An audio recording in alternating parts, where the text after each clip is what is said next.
We follow a Bible reading plan that serves as a curriculum for all of our Bible studies. Our Bible reading for this Lord's Day was Psalm number 66 through Psalm 68. And we're going to teach tonight from Psalm number 67 from this thought: God shall bless us. God shall bless us. Amen. If you be so kind, those who follow us on the social media platforms, if you would like, then start a watch party. Turn on that notification button so that you'll be informed when we are teaching, because we teach the Bible from an apostolic perspective, verse by verse, line by line, precept upon precept, here a little and there a little. Amen. God shall bless us. Let's get right into our lesson on tonight. Psalm 67 and verse number 1.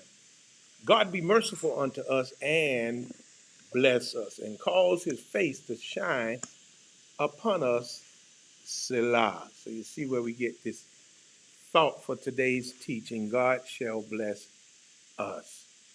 This psalm was to be sung with the accompaniment of stringed instruments, structurally and thematically. This psalm is organized in a beautifully chiastic fashion. Now, for those who are challenged by our form of worship in many ways, it's psalms like this that remind us, amen, that everything doesn't have to be in a normal or expected order. You might call this a chant or a rap or a phrase, a poem. And so when we look at this, God shall bless us, I want you to know, amen, that God blesses us in many and manifold ways. You'll see where I'm going. All right, the central elements is emphatic. Here, the sovereignty of God over the world is expressed as his right to bless and judge them.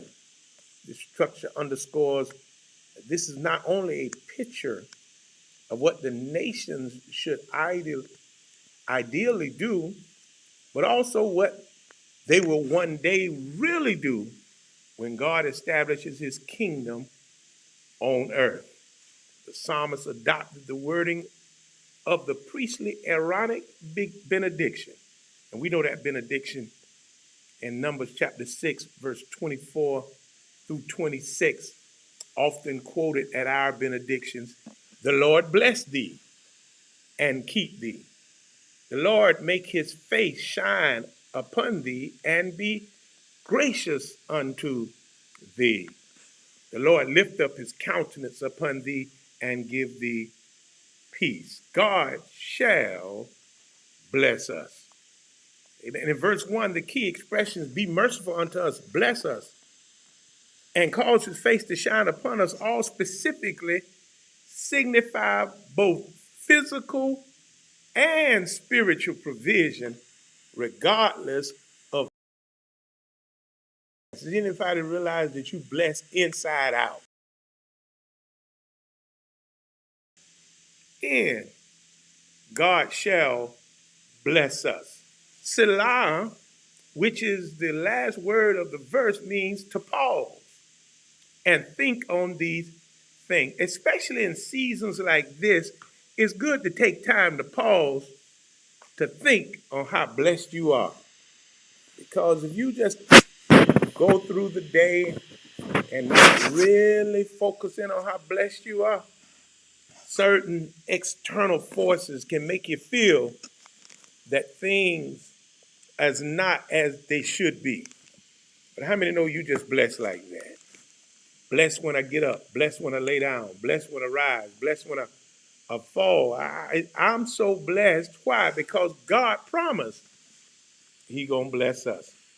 Look at your neighbor and say, God is gonna bless us. God is gonna bless us. Verse number 2, that thy way may be known upon earth, thy saving health among all nations. See, the psalmist requests that God's way be known, manifested, or revealed upon earth. In other words, one way that God is revealing his love for the world is to bless you.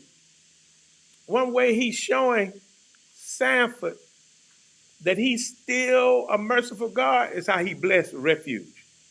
God shall bless us. But what is the reason for this request? It is so that they could enjoy material prosperity. Is it so that they might have glory and power? No. He desires the Lord's favor so that his way may be known on the earth and his salvation among the nations. Anybody know God bless you as a witness that he's a good God? You see, God's ways are higher than our ways because his ways are always part of a bigger plan. We see only our small piece of the puzzle. God